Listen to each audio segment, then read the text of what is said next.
Assalamualaikum warahmatullahi wabarakatuh.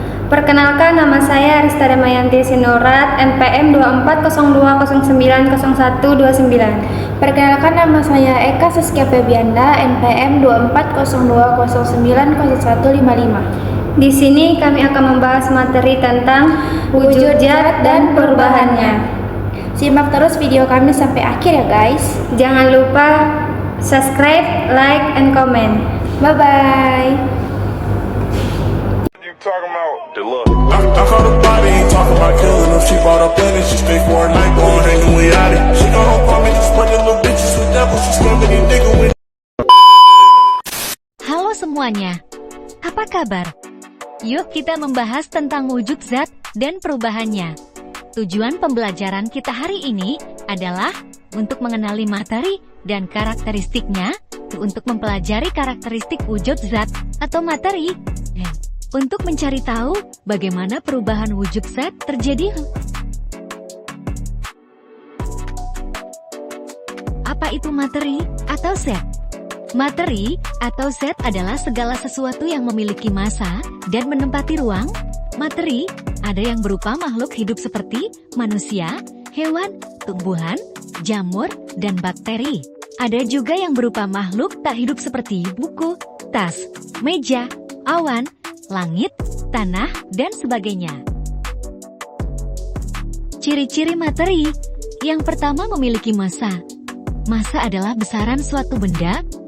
Massa suatu benda bisa berbeda dengan massa benda lainnya. Biasanya massa digunakan untuk mengukur banyaknya zat padat. Yang kedua, memiliki volume. Volume adalah ukuran banyaknya jumlah zat. Volume biasanya digunakan untuk mengukur banyaknya zat cair. Berikutnya adalah klasifikasi jenis-jenis zat dan sifatnya. Yang pertama, zat padat. Zat padat memiliki sifat, bentuk, dan juga volume yang relatif tetap. Sifat-sifat benda padat adalah bentuk dan volumenya tetap, berubah dengan cara tertentu, memiliki massa, dan tidak bisa ditempatkan dan tidak bisa mengalir. Ciri-ciri benda padat adalah bentuk dan ukurannya tidak akan berubah meskipun dipindah-pindahkan dari wadah satu ke wadah yang lain, namun dapat diubah dengan cara tertentu, misalnya dipotong atau dipanaskan. Volumenya tetap dalam kondisi tertentu secara konsisten.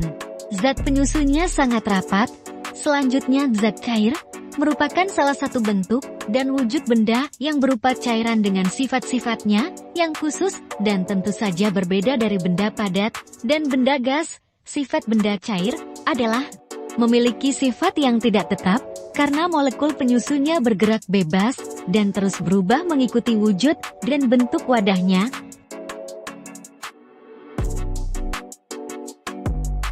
Ciri-ciri benda cair yaitu bentuknya selalu berubah mengikuti bentuk wadahnya, permukaan benda cair tenang dan selalu datar, menempati ruang dan mempunyai massa, mengalir ke tempat yang lebih rendah, dapat melarutkan zat tertentu, dan menekan ke segala arah. Zat gas adalah salah satu bentuk dan wujud benda yang mempunyai volume dan bentuk yang selalu berubah-ubah sesuai dengan wadahnya. Sifat benda gas adalah menekan ke segala arah, mengisi seluruh ruang yang ditempatinya, ada di segala tempat, dan memiliki massa yang berat, gerakan partikelnya bebas, dan susunan partikelnya tidak teratur.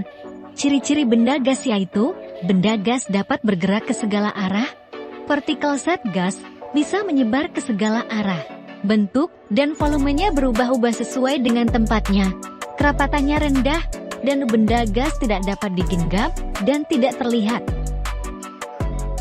Sebelum kita lanjut, jangan lupa subscribe channel ini ya.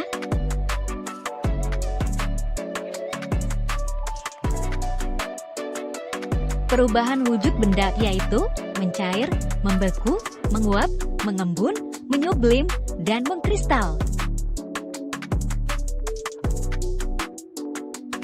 Yang pertama, mencair adalah proses perubahan wujud benda padat menjadi cair, seperti pada es yang mencair pada suhu tinggi, mentega yang meleleh saat dipanaskan. Begitu juga dengan lilin yang meleleh saat dinyalakan.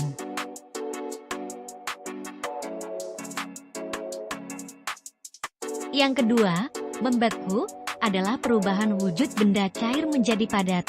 Seperti air yang berubah menjadi es di dalam kulkas, lalahan lilin yang mengeras bila tidak dipanaskan, dan yang paling enak, puding yang cair menjadi padat jika didinginkan.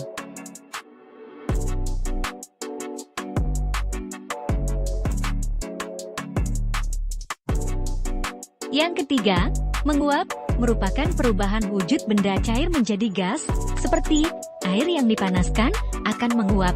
Bila mencapai titik didihnya, parfum yang disemprotkan mengeluarkan bau yang menyengat akibat adanya proses pelepasan molekul atau penguapan. Proses pembuatan garam, di mana air laut yang dibiarkan terkena panas matahari membuat molekul air pada garam akan menguap dan menyisakan kristal garam.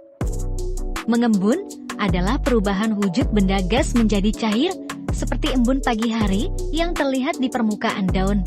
Embun pada tutup gelas yang berasal dari minuman panas yang menguap. Embun pada kaca, di mana gelas yang diisi es mulai mencair yang menyebabkan adanya penguapan di dalam gelas. Uap air ini akan mengembun membentuk tetes-tetes air di bagian dinding luar gelas. Menyublim, yaitu perubahan wujud benda padat menjadi gas, seperti pada kapur barus yang semakin lama semakin mengecil karena berubah menjadi gas dan menyebar di udara.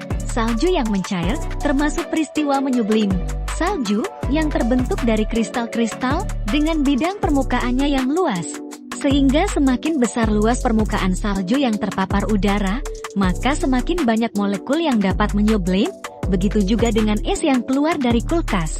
Ketika es batu yang baru dikeluarkan dari kulkas dan diletakkan dalam suhu ruang akan mengeluarkan asap yang banyak. Hal ini dapat terjadi karena es tidak hanya mencair, namun mengalami peristiwa menyublim. Yang terakhir, mengkristal atau menghablur adalah perubahan wujud benda gas menjadi padat. Misalnya seperti pada proses pembuatan garam, menguapkan air laut yang mengandung garam sampai zat cairnya habis dan meninggalkan endapan berupa kristal garam. Terbentuknya salju. Dengan proses pembentukan kristal es yang langsung terjadi melalui uap air di awan yang jenuh, sehingga uap air akan diubah langsung menjadi butiran salju. Pemurnian gula pasir berasal dari air tebu yang diolah, disaring, dan jika sudah bersih, maka dilakukan pemanasan dan kristalisasi. Itulah pembahasan dari materi kami yang berjudul Wujud zat dan perubahannya. Semoga bermanfaat. Makasih. Terima kasih guys. Dadah.